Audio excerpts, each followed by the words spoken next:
Pada pertemuan sebelumnya atau pada tutorial sebelumnya kita sudah mempelajari bagaimana caranya membuat akun di CKP Web Lancaster. Pada tutorial kali ini kita akan mempelajari bagaimana caranya mencari korpus yang berpotensi untuk kita gunakan di CKP Web Lancaster. Pertama, pastikan kita berada di alamat website yang tepat, yaitu ckpweb.lancs.ac.uk, dan pastikan juga kita login dengan akun yang sudah pernah kita buat. Kalau kita melakukan login dengan benar, maka nama kita atau nama yang kita gunakan di akun akan muncul di sini. Kemudian ada beberapa cara untuk mencari korpus yang bisa kita gunakan. Jadi di sini ada tampilan korpus-korpusnya, bisa kita lihat beberapa korpus itu dikelompokkan menjadi satu kategori.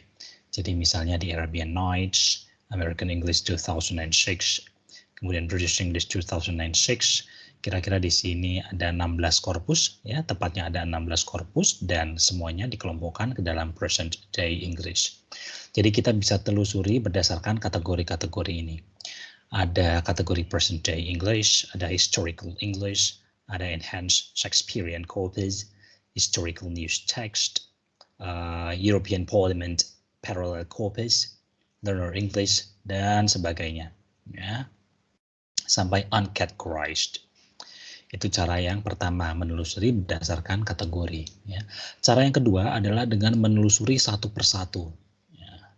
Jadi misalnya di sini, ini korpus pertama, korpus kedua, korpus ketiga, terus kita telusuri satu persatu sampai kita menemukan korpus yang kita inginkan. Ya, cara ini cenderung lebih lama ya, karena di CKP Web ada sekitar 100 korpus lebih. Ya. Nah, cara selanjutnya ini lebih singkat lagi, lebih ringkas lagi. Kita bisa mencari korpus berdasarkan kata kunci. Kita bisa tekan kombinasi tombol Ctrl F di keyboard kita. Kemudian kita ketikkan kata kuncinya. Misalnya kata kunci yang saya gunakan kali ini berjenis bahasa, yaitu bahasa Indonesia. Nah, nanti bagian dari judul korpus yang mengandung kata yang kita masukkan dalam kotak penelusuran akan di-highlight berwarna hijau seperti ini.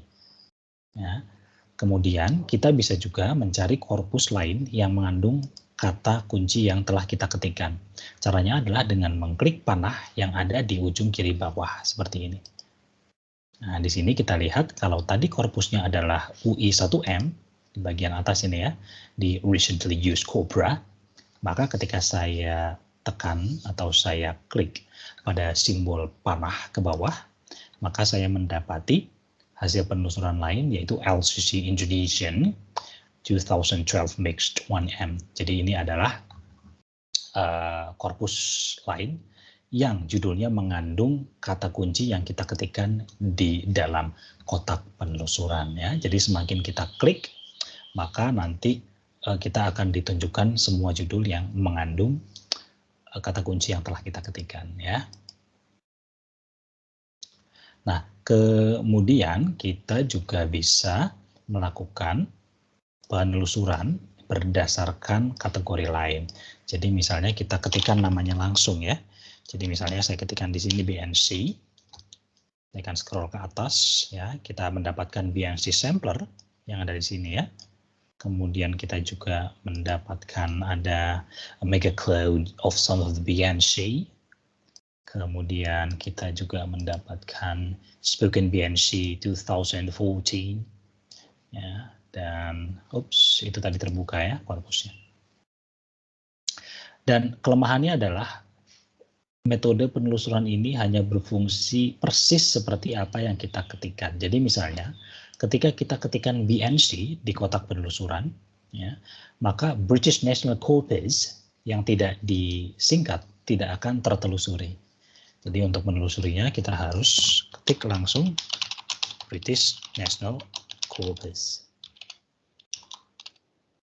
Seperti ini. Baiklah, jadi tadi sudah kita saksikan beberapa cara untuk menelusuri korpus, ya untuk mencari korpus yang kita inginkan. Nah, untuk mengakses korpusnya, kita tinggal klik saja di korpus yang kita inginkan. Jadi misalnya kita sudah ingin menggunakan masuk ke korpus ini, British National Corpus, maka tinggal kita klik saja. Nah, nanti kita akan masuk ke korpus yang kita inginkan.